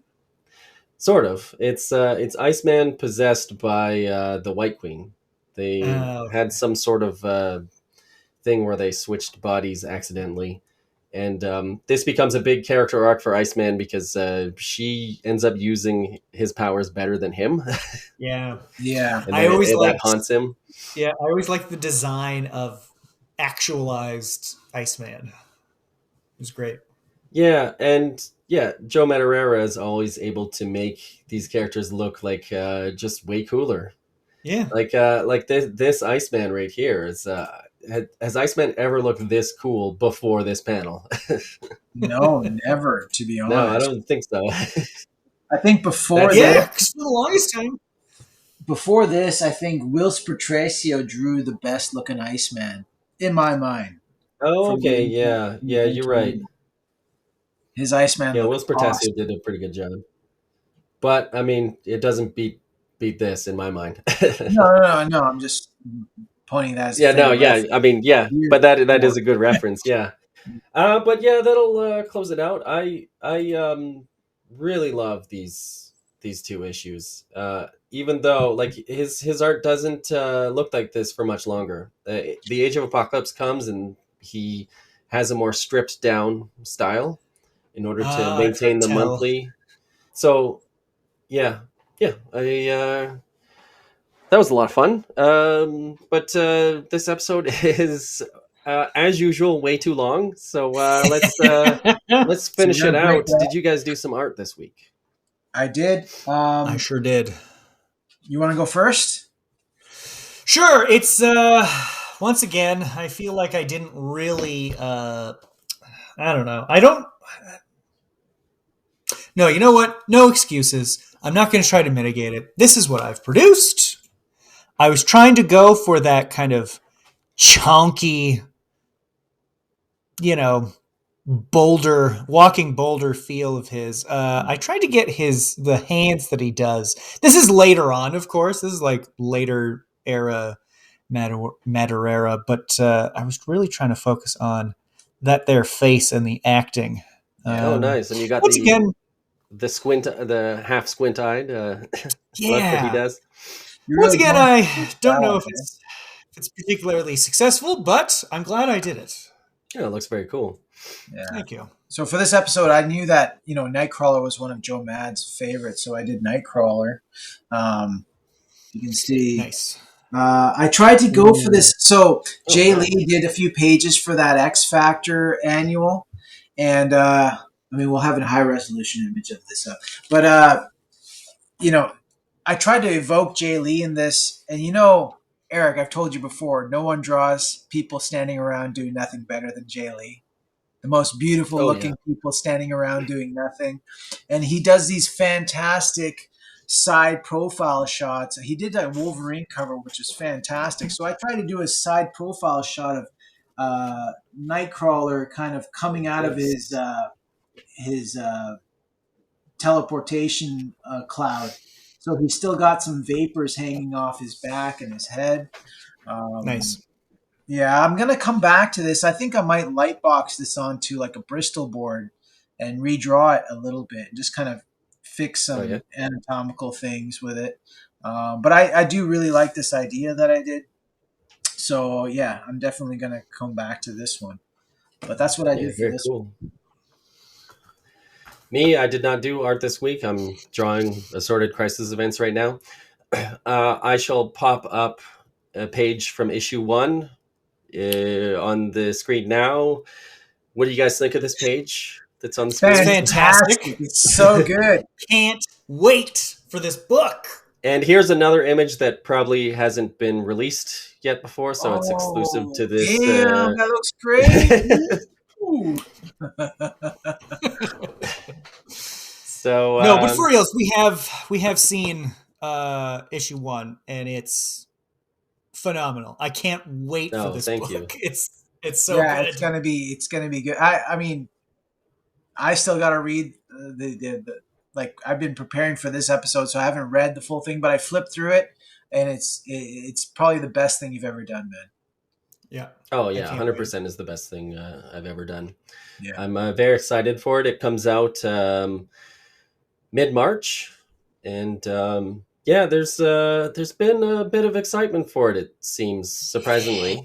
Not surprisingly. Not because of me, but I mean, no, I shouldn't say that. There's been, Dennis Camp, the writer, has a bit of a following now, so it seems like he's got a growing fan base that seems to be supporting this book.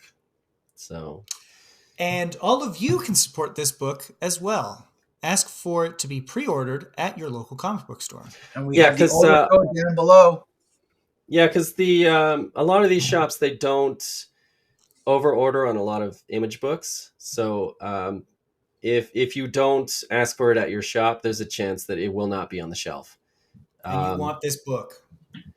Yeah. Don't listen to Eric. Listen to Colin and I. We know what we're talking about. Yeah. I'm excited to see what these order numbers are, because final order cutoff isn't here yet. But I'm rambling, I guess. I don't know. It's a very exciting time. 50,000 minimum. One can dream. Anyway, help get our boy to 50,000. You'll get to 50,000. Pre-order. Help our boy get to 80,000. Oh, oh no. Yeah. Oh no. I'll take 80,000. 80,000 orders. Yeah. But yeah, let's close it out. You want to close it out? Okay, cool. Well, thank you very much for watching, everybody. Don't forget to comment, like, and subscribe, and we'll see you next time.